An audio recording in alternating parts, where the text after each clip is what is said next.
beautifully tonight, isn't he? There's no finer artist.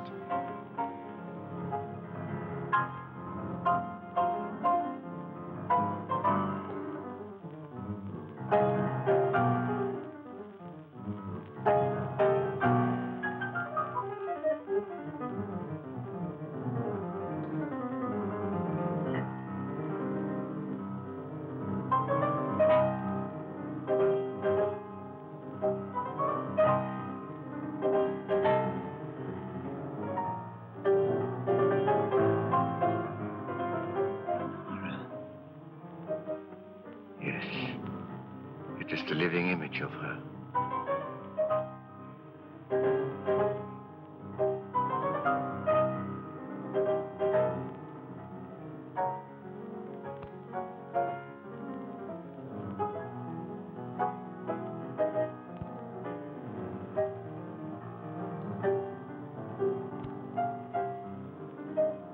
Bob, will you change seats with me?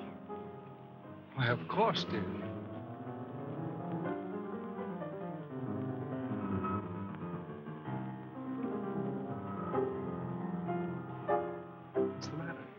Nothing, but that man in the next box keeps staring at me.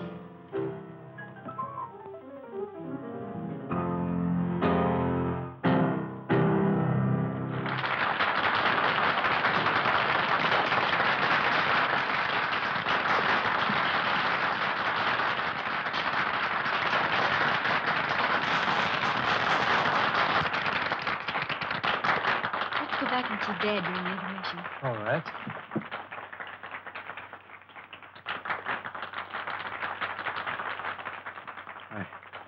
It is like seeing the dead return to life. I must know who she is. That can do no good. The dead have no place among the living. I shall be the judge of that. Lawrence, for a man your age, you're certainly in the pink. I have to be. Most people don't know it, but giving a piano recital requires the stamina of a marathon runner. Hey, Judd, I think you better give my right forearm muscles another going over. Feel a slight cramp in my index finger. Yes, sir. Hello, Dad. Hello, darling. Hi, Bob. How am I doing? Marvelously. I don't believe I've ever heard you in better form. That's because you're home from school, my dear. I was playing for you tonight. Oh, am I glad this engagement ends my concert tour. Now I can relax, wear old clothes, and let my beard grow. Oh, and devote some time to your only daughter. You know, I feel as if I'd been piano. Don't bite the piano that feels, my darling. See where that is, Bob. Yeah.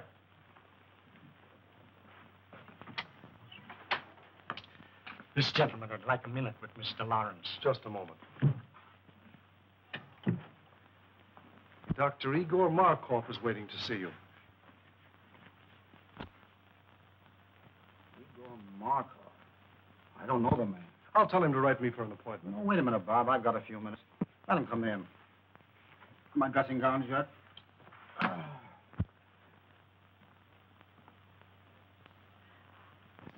So I have the pleasure of addressing Mr. Anthony Lawrence. That's right, Doctor. What's on your mind? I should like to apologize to this charming young lady for my seeming rudeness.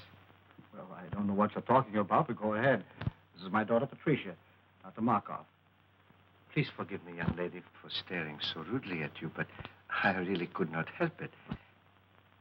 Seeing you tonight was quite a shock because you are the living image of my wife, Lenore, as she looked at the time we were married. She was taken away from me under very tragic circumstances. I understand. I accept your apology. Thank you.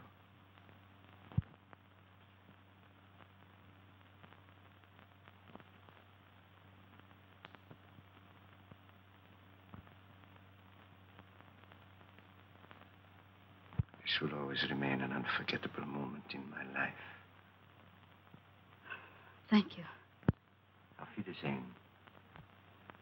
So nice to have met you. I always appreciate the privilege of meeting a great artist. Thank you, Doctor. And good night. Good night, sir.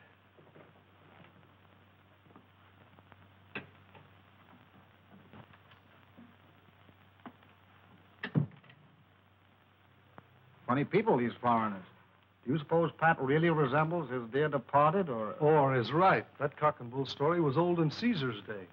The nerve of the guy. My dear boy, you've got to get used to other men admiring Pat. She's a very beautiful girl.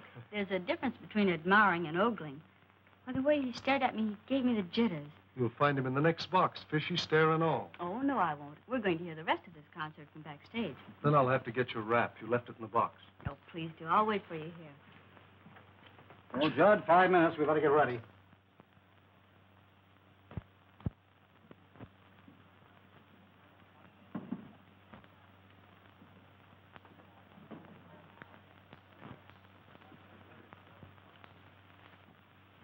It seems that the great Dr. Markov failed to make a favorable impression. Temporarily, yes. But there will be many opportunities in the future. Besides, the doorman was not averse to accepting a little gratuity and gave me all the information I needed. Igor, I've risked my life for you. I've kept your secret all these years. Does all this mean nothing to you? Don't I mean anything to you? Because of your knowledge of my work, I need you as an assistant. You have never meant anything more, and you never shall. Keep that in mind.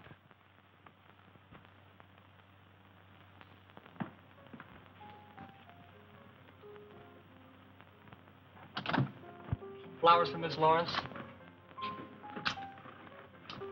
Sign, please. Thank you.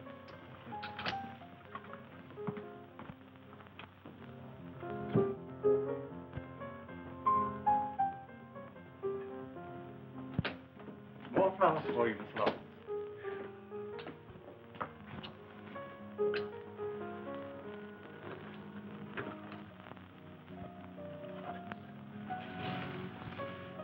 Flowers, flowers, flowers.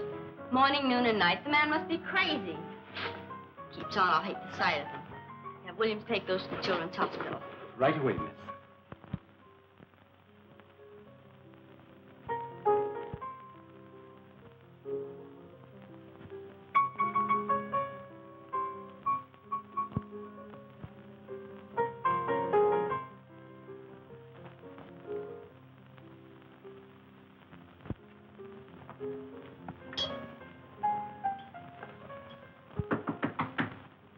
Come in.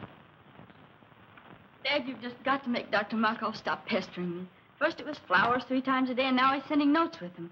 And look, I can't stand any more of this. You've just got to make him let me alone. Well, the man must be out of his mind. I never heard of such presumption. Now, don't you get upset about it, Pat. I'll take care of Dr. Markov. You just forget about him and let me handle this.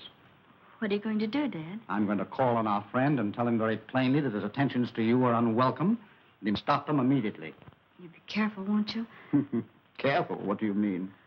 Well, you'll probably laugh at me, but when you call on Dr. Markov, will you take Bob with you? Pat, I can take care of myself. But you said yourself he was out of his mind. Did you notice his eyes that night in your dressing room? They seemed to stare right through me. You've been listening to too many horror radio programs lately. What you need is a good workout on the badminton court. Come on, run along. Fear not, fair lady. I shall beard the reptile in his den.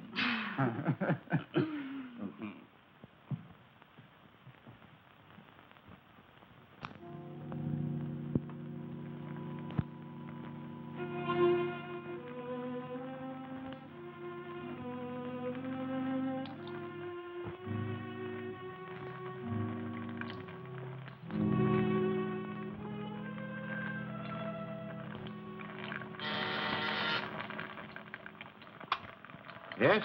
Mr. Anthony Lawrence is here to see you, Doctor. I will see him in a few moments. Oh, and Maxine, you had better relieve me. I'm making a new batch of X54, and it requires constant watching. I'll be right in, Doctor. The doctor will see you in a few minutes. Won't you be seated? Thank you.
along.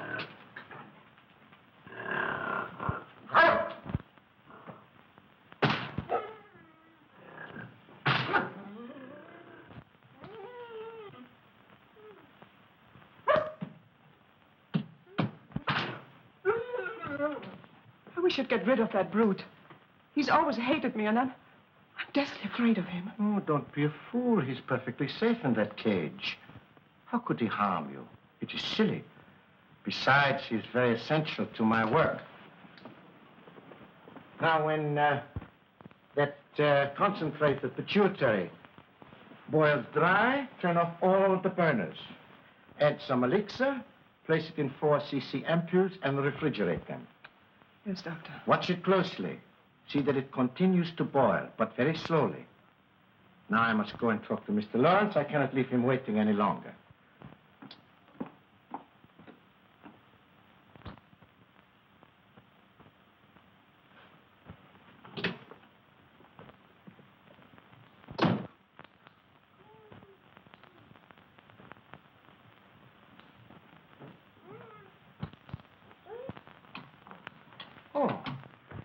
Mr. Lawrence, nice to see you again. This isn't a professional call, Dr. Markov. I've come here on a purely personal matter. Oh, well, in that case, you'd better come into my private office. Thank you.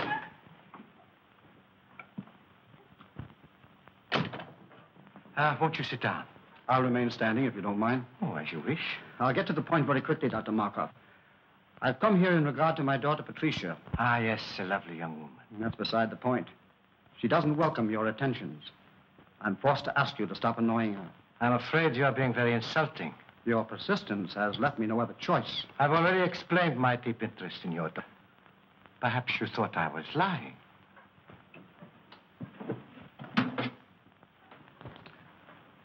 Would you look at this picture?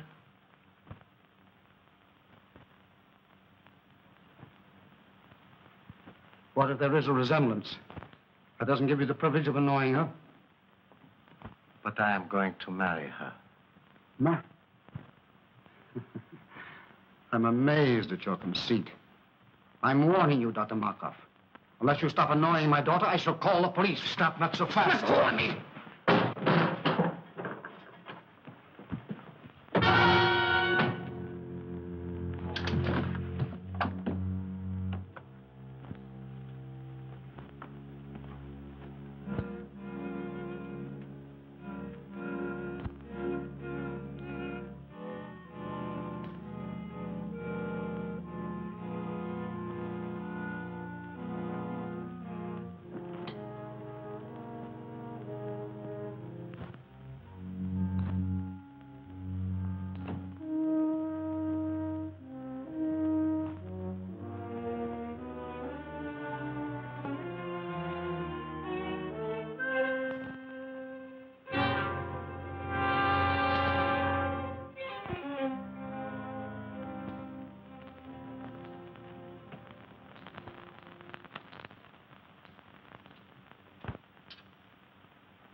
Pardon me, Miss Lawrence. Dr. Markov's on the telephone for you.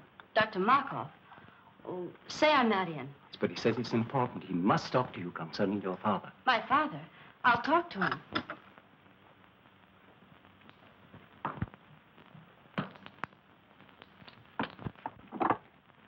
Hello? Yes, Miss Lawrence speaking. Oh, Miss Lawrence, your father has had a slight attack of vertigo. Yes, he's here in my office.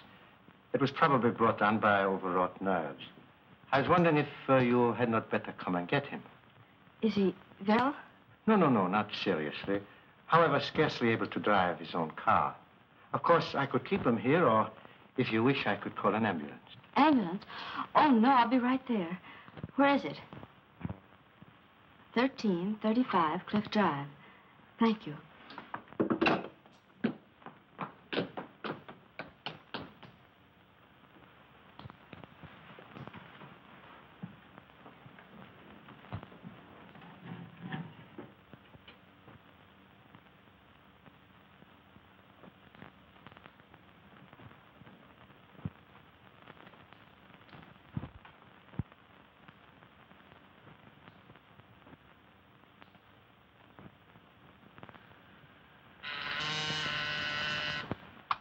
Yes, Doctor?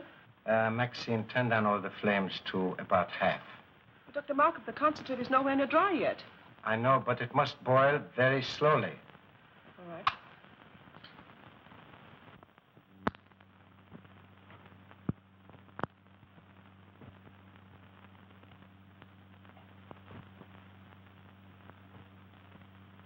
So you see, Mr. Lawrence, nobody having witnessed our encounter, I am perfectly willing to keep it a secret. Of course, if you desire to say something about it, I will admit that you threatened me with violence, and I was forced to protect myself. It is simply a case of your word against mine.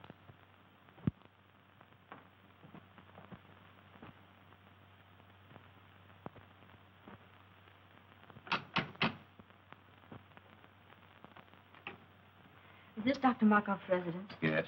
Are you Miss Lawrence? Yes. Come in. The doctor's expecting.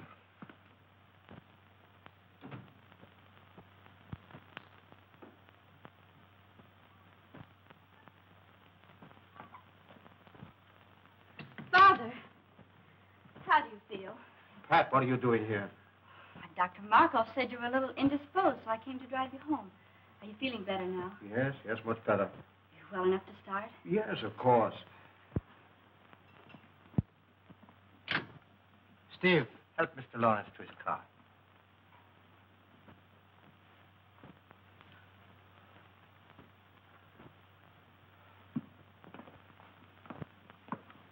Now, Miss Lawrence, may I have a word with you? Yes. I think that your father would bear watching. If you notice him developing certain symptoms of... Well, if you notice him acting strangely, I would strongly advise you persuade him to see his doctor. I'll remember. Thank you. You're welcome.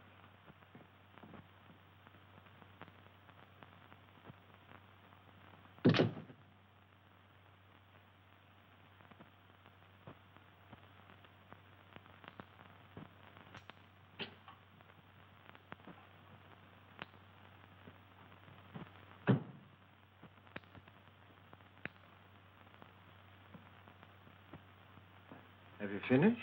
Yes, I did exactly as you told me. Why are you working on a formula X54? I thought you were satisfied with X53. Not quite. I have succeeded with X53 in arresting the disease acromegaly. But it will do no more than hold it in check. Come, I will show you.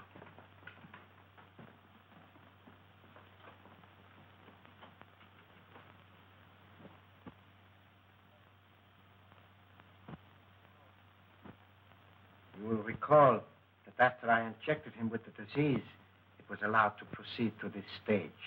Enlargement of the head, the feet, and so forth. But from the moment I gave him an injection of X53, there has been no change in the condition. Neither progressive nor retrogressive.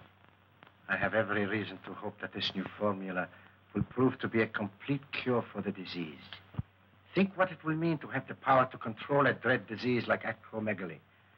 The only living man to have such power. And why are you the only living man to have such power? You know why. Yes, I do. And you're not even a doctor. You stole the name and laboratory notes from the man you killed. He deserved to die. And his death made it possible for me to escape from Europe as the real Dr. Markov. And reap the rewards earned by another man with years of work and study. What I took from him was small repayment for what he tried to take from me. The love of Lenore, my wife, the woman I worshipped. But his love cooled as I knew it would when he looked at her beautiful face and saw the ravages of the hideous disease, acromegaly. Did you deliberately inoculate her with that dread disease? I did. I was determined that no other man should try to take her from me. I knew if she were no longer beautiful, no one else would want her. Then I would have her all for myself. But she could not stand the sight of her own face. So she killed herself. This is incredible. Only a madman could do a thing like that. I'm getting out of here. I'm going to police someone. Tell them now. Police someone. Tell them what a madman. Stop!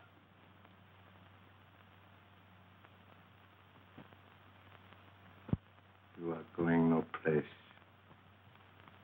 You are going no place. Go to your room. Stay there.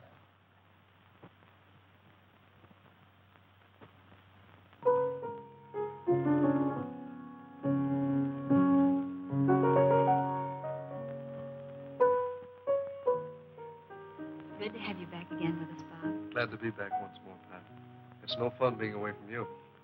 I do wish you didn't have to spend so much time out of town. If I didn't, your father would probably get himself a new business manager. You know, it's chiefly on his business I'm away so much. I know. Bob, do you think you could book Father for a series of summer concerts? Pat, what are you talking about? If you knew the heavy schedule I booked him for next season, you'd want him to have a good rest. Oh, I do, but he can't seem to rest.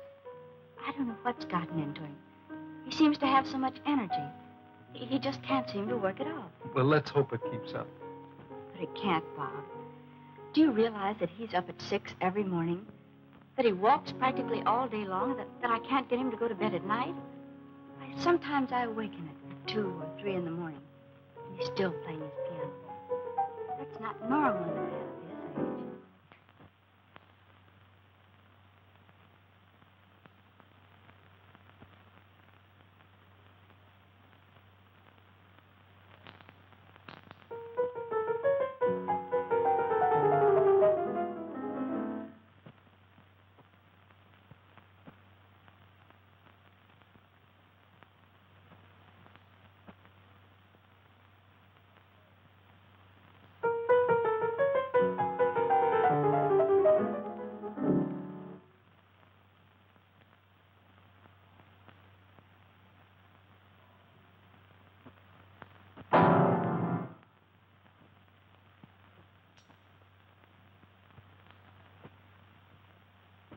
Pat, come here. You too, Bob.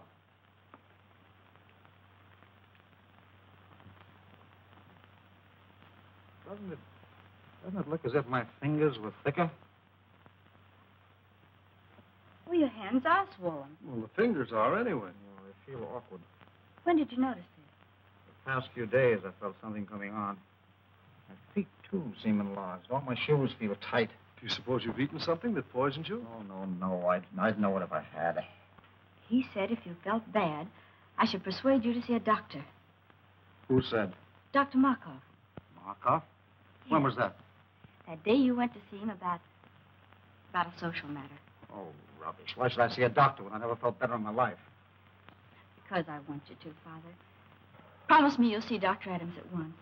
Let me call him now. Nonsense. There's nothing the matter with me, really. I'll tell you what I'll do. If this condition doesn't clear up by tomorrow, I'll drop in to see Dr. Adams just to put your mind at ease. But you won't go. You put it off. Why don't you let me call him now? Because it isn't urgent. Anyway, right now, I feel like going out for a walk. But you've been walking all day. I can't help it. I feel restless and full of energy.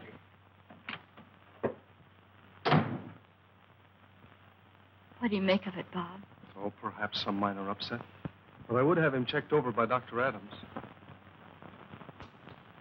And how are you feeling today, Mr. Lawrence? Physically, extremely well. And your appetite? Still increasing. Mr. Lawrence, after studying all the results of your laboratory tests, X-rays, metabolism records, I have reached a conclusion. But not being satisfied with my diagnosis alone, I called into consultation Dr. Kruger and Dr. Naylor, whose reputation, of course, you know. Yes, certainly. And they, without any hint from me, both came to the same conclusion. Acromegaly. Acromegaly? Yes.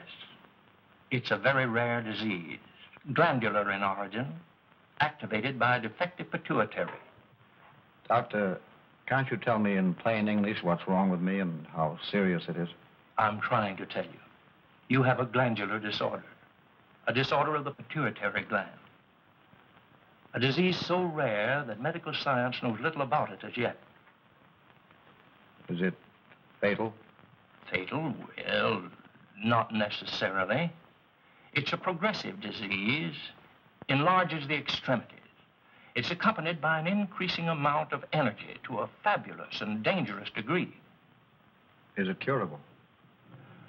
Mr. Lawrence, there is but one man, to my knowledge, who knows anything important about acromegaly.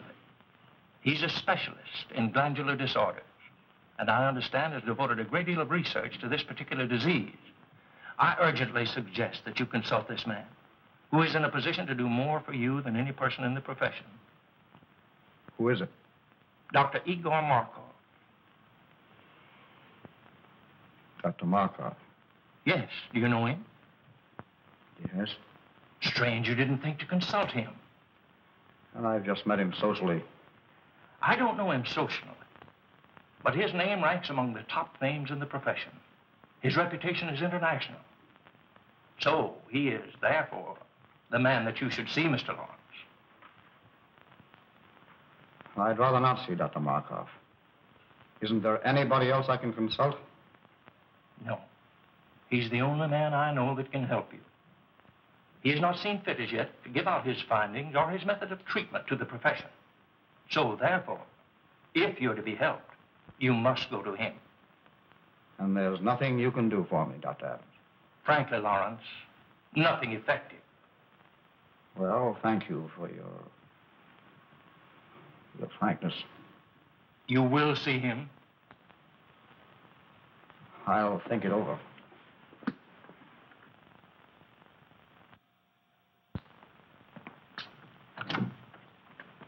Hello, Stack. Is Miss Lawrence in? Oh, how do you do, Mr. Blake? I tell Miss Lawrence you're here. Bob, darling, I'm so glad you're back.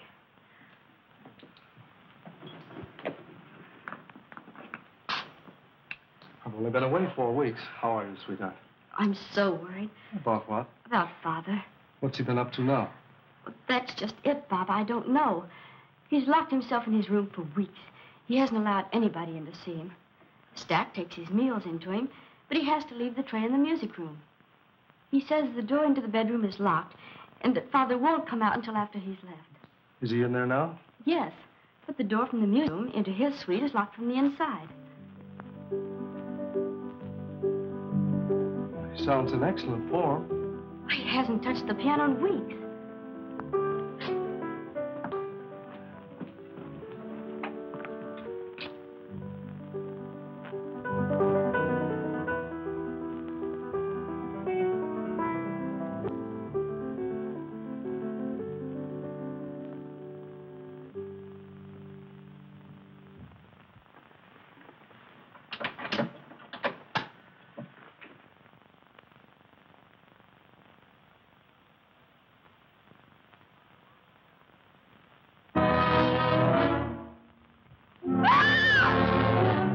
Here, Blake. Take her out of here, quick!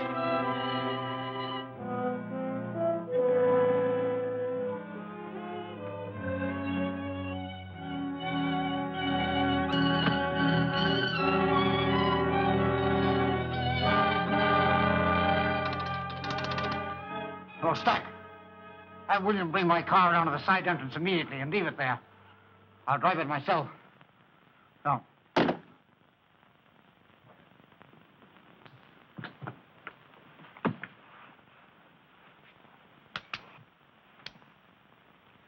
Darling. Easy, darling. You fainted. Bob, did you see what I saw? What are you talking about? Did you see his face? His head was so large. It's your imagination, darling. The lights in there were strange, that's all. No, Bob, no.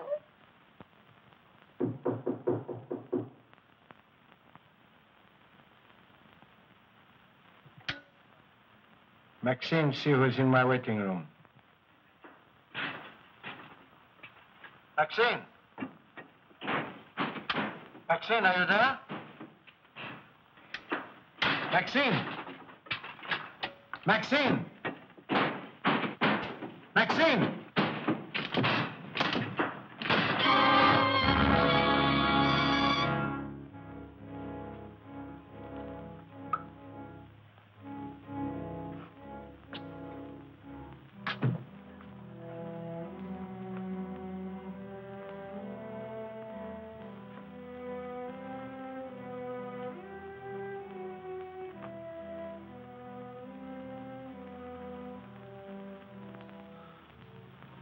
Lawrence.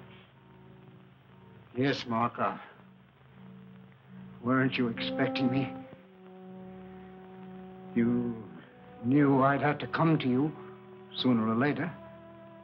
To you, the one man with experience concerning the hideous disease of acromegaly. Oh, you had it cunningly worked out, Mark. So I would be forced to come to you. You alone for help. Then you would be in a position to dictate your own terms in exchange for that help. Terms which no doubt would involve my daughter, Patricia. Oh, you were clever, Markov. Exceedingly clever.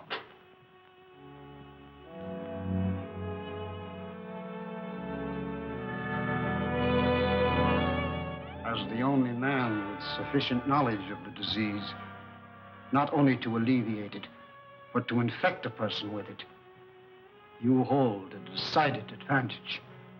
So you see, Markov, I know you infected me with something that caused acromegaly.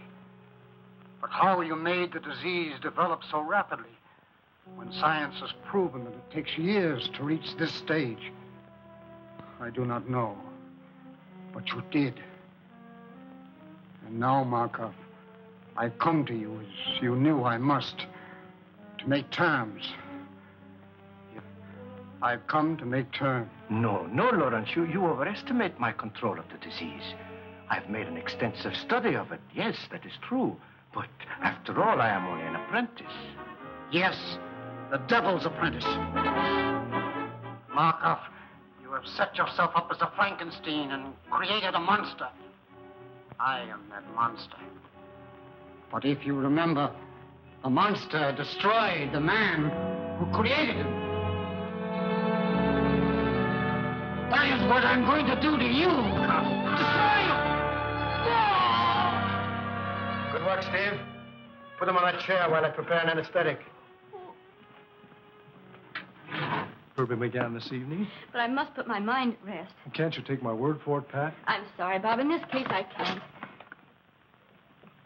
It's locked. You see, he doesn't want to be disturbed. But I must see him. Oh, not tonight, Pat, please. In the morning, perhaps. I'll tell you what. I've got to see him in the morning on some business. And as soon as I've finished, I'll send for you. How's that? Well, make it early. I can't have this hanging over my head. I know, dear, and I'll make it just as early as I can. Now, how about getting some rest for yourself? You look exhausted. Oh, I suppose I do, but I can't help it. You look lovely to me, dear.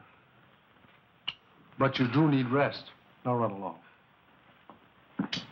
Sleep well. I'll try. Good night. Good night.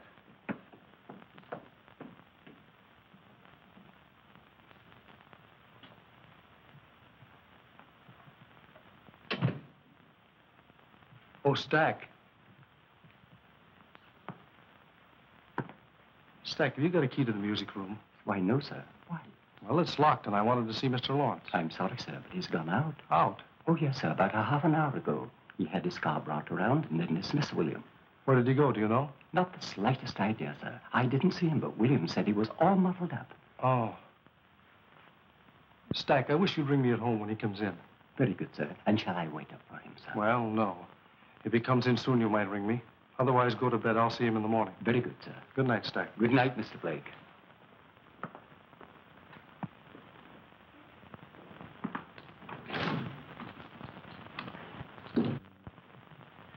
Put him in the room of the surgery in the east wing.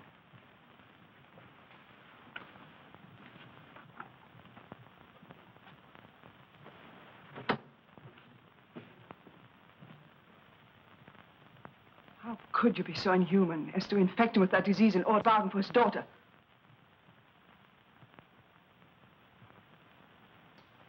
Who gave you that idea? You left the dictograph open. I heard every word that was said. Forget what you heard. It does not concern you. I'll not forget. If you don't give up that insane idea of marrying Patricia Lawrence, I'll tell the truth about you. You would not dare. Oh, yes, I would. Does this mean that I have completely lost your loyalty? You speak of loyalty. You don't even know the meaning of the word. You seem to forget all the things I've done for you. I've even risked my life for you, hoping that you might realize how much I love you, that someday you might return that love. But no. All I meant for you was just someone to help you attain your own selfish aims. I'm tired of it. I can't stand it any longer. Do you hear me? I can't stand it. I'll never let you marry that girl. Never. Never, never, never.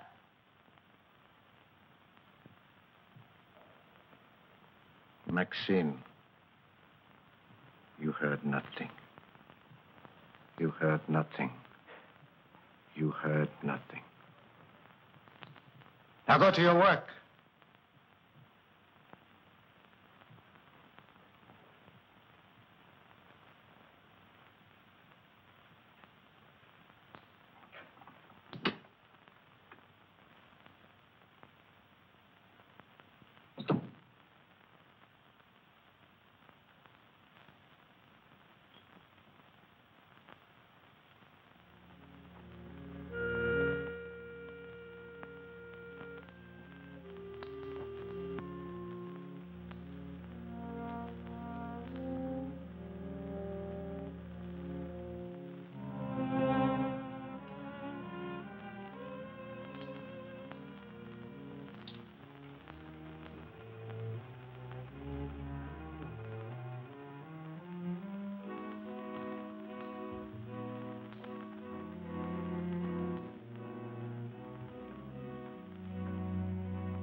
Go back in the other room.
Good morning, Doctor.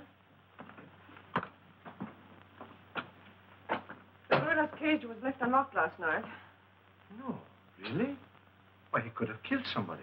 Yes, he could have killed me if Ace hadn't heard me scream and driven him back again to the cage. Oh, well, you are very fortunate. Very. And so am I. I could have lost a valuable assistant. How do you suppose the cage was left unlocked? Oh, I suppose the attendant was careless. I shall discharge him immediately.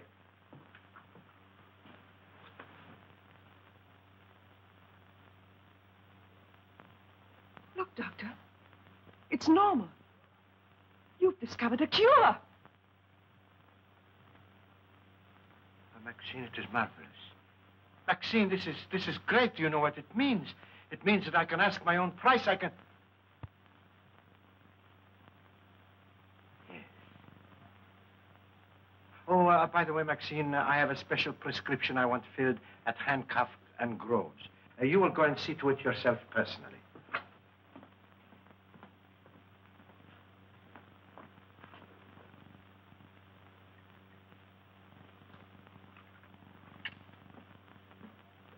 Couldn't it be ordered over the phone? If I wanted it that way, I would have said so.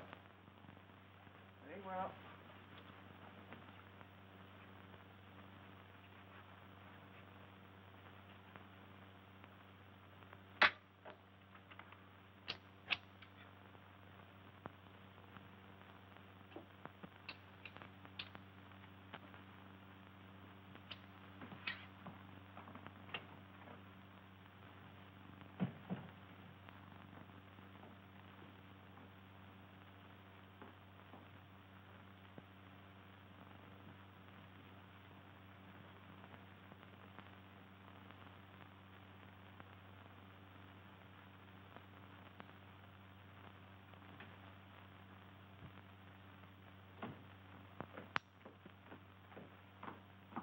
Good morning, Mr. Ack. Good morning, Miss Lawrence.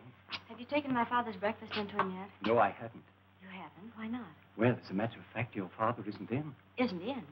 Where did he go? I don't know. He didn't say. When did he go? I can't exactly say. Sometime last night. Last night? Yes, miss. You mean he's been away all night and left no word? Absolutely none. I'll get it. Hello? Yes, Miss Lawrence speaking. This is Dr. Markov. Now, please don't be alarmed, but your father came to me last night for a consultation. Father came to you last night for a consultation? Yes. I found it advisable to keep him here for observation. How is he? Well, he's quite comfortable now. Yes, quite comfortable, Miss Lawrence, I assure you. I'll be right over and pick him up and bring him home. I would strongly advise against taking him home, Miss Lawrence. But why? I can't leave him there. Do you think I should take him to a hospital? I suggest you leave him right where he is, Miss Lawrence. You see, I have all the facilities here to take care of him in my sanatorium. Oh, I didn't know you had a sanatorium, too. I'll be right there. When Mr. Blake arrives, tell him I've gone to Dr. Markov's, 1335 Cliff Drive. Dr. Markov's, 1335 Cliff Drive. Yes. Very well, miss.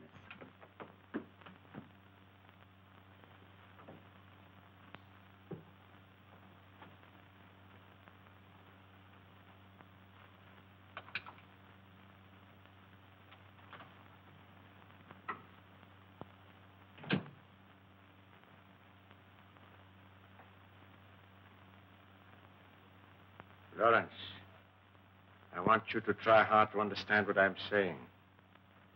Try hard. This is Dr. Markov. I can save you, Lawrence. I can cure you. Do you hear me? Yes, I can hear you. Good. Remember that I am the only one that can cure you, and I will cure you on one condition. A very simple condition, Lawrence. Your daughter is on her way over here now. No! I want you to persuade her to be very agreeable to me. No! You can convince her that it is you she is coming to see. You can tell her that I am helping you. That is a very little thing to ask for your cure. No, no, no! Very well. We shall see about that.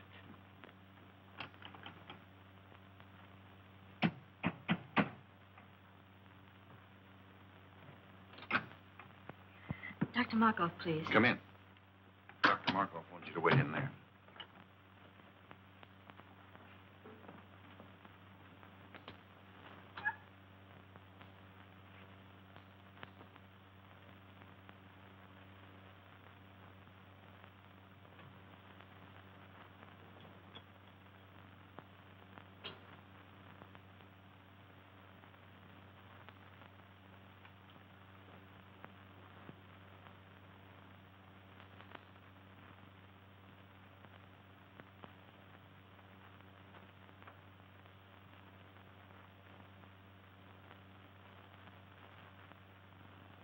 How long ago did she leave for Dr. Markov's stack? About a half an hour ago, I should say, sir. I'll have to step on it. 1335 Cliff Drive, you said. That's correct, sir.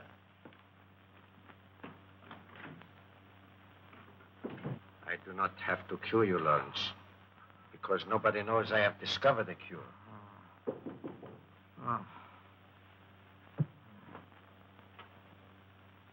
Miss Lawrence is here.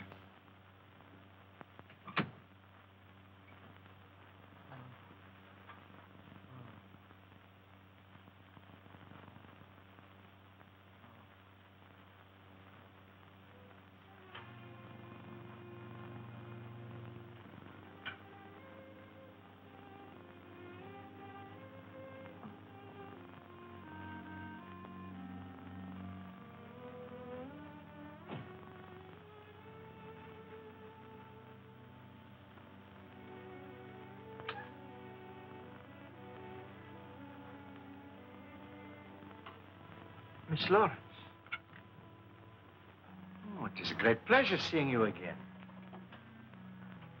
Dr. Markov, how is my father? He's resting comfortably. Please be frank with me. What's the matter with him? It is a glandular ailment. How serious is it? Well, Miss Lawrence, I'm afraid it is quite serious, particularly in your father's case. Why particularly so in his case, Dr. Markov? Well, you see, the peculiar disease your father is suffering from causes extreme enlargement of the extremities, the hands, feet, and certain portions of the head. In a professional pianist, it is fatal. That is to the continuance of his career, I mean. Not only are his fingers incapacitated for the intricacies of delicate performance, but his very appearance, upon which so much depends for public approval, is most uninviting. Dr. Markov, how does it happen my father came to you? I think you will find that your Dr. Adams sent him to me. Dr. Adams? Yes. Dr. Adams made exhaustive tests and in consultation with several eminent colleagues of his, diagnosed your father's case, and correctly so, as acromegaly. Acromegaly? I never heard of it. If you have, it is very rare. And since glandular disturbances are my special field, and acromegaly my particular interest, your father was advised to consult me. With what results? I am anxious to cure your father, Miss Lawrence. Most anxious. Providing he is willing to obey my instructions to the letter. Do you anticipate any lack of cooperation on his part, Dr. Markov? Perhaps some. You see, Miss Lawrence, it is rather long and slow treatment. Naturally, a man of your father's nervous temperament will be impatient, obstinate, even rebellious on occasion. Progressively so, as the brain begins to function more normally. You see, Miss Lawrence, your father is mentally incompetent. You mean he's... Oh, well, shall we say, temporarily unbalanced mentally. The functioning of the pituitary, being aggravated by pressure, makes the patient physically violent on occasion, and great care must be taken that he does not do violence to himself or to others. Dr. Markov, I'm my father. I can easily understand your need to do so, Miss Lawrence, and I would gladly save you the pain if I could. But I know you will not be satisfied unless you do see him for yourself. Besides, it will give you a basis for comparison. It will give you new hope from day to day as you see him improve. Where is he? Take me to him. In a moment. But remember, although he is still under a sedative, he might easily be aroused to violence. I will advise not to excite him, merely to reassure him that he will receive the very best of care, that you will see to it yourself personally, and that you recommend he do everything possible to cooperate with us. I will. Take me to him. This way, Miss Lawrence.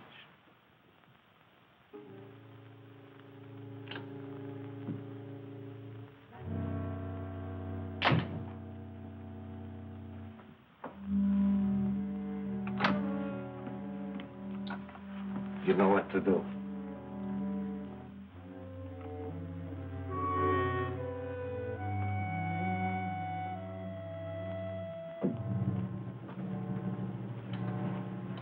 And remember, Miss Lawrence, advise your father. Fullest cooperation in every way possible.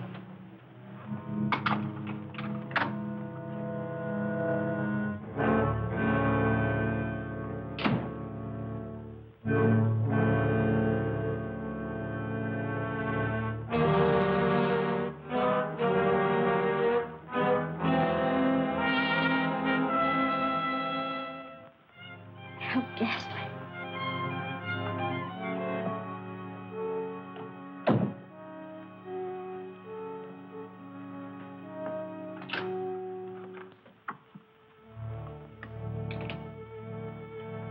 You can't go in there, Maxine. Why not? Dr. Markov said so.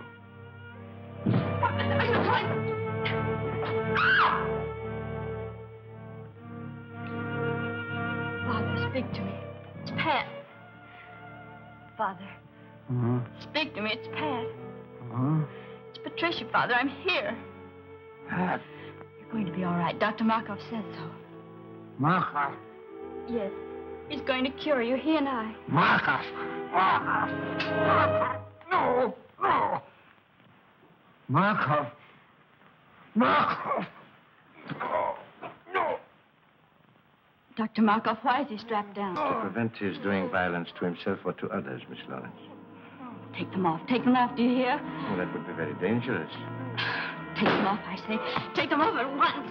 Stop that. Calm yourself. Calm yourself, Miss Lawrence. I don't care what you say. You can't treat him like a wild animal. It's a necessary precaution, Miss Lawrence. If he were to become violent, he would be extremely dangerous. I don't care what you say. You can't treat him like a wild animal. His recovery depends solely on you. What do you mean? I will cure your father when you decide to become my wife. Let go of me. I'll never marry you. Never is a long time. But some people do change their minds.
Is he all right? Yes, he's just fainted.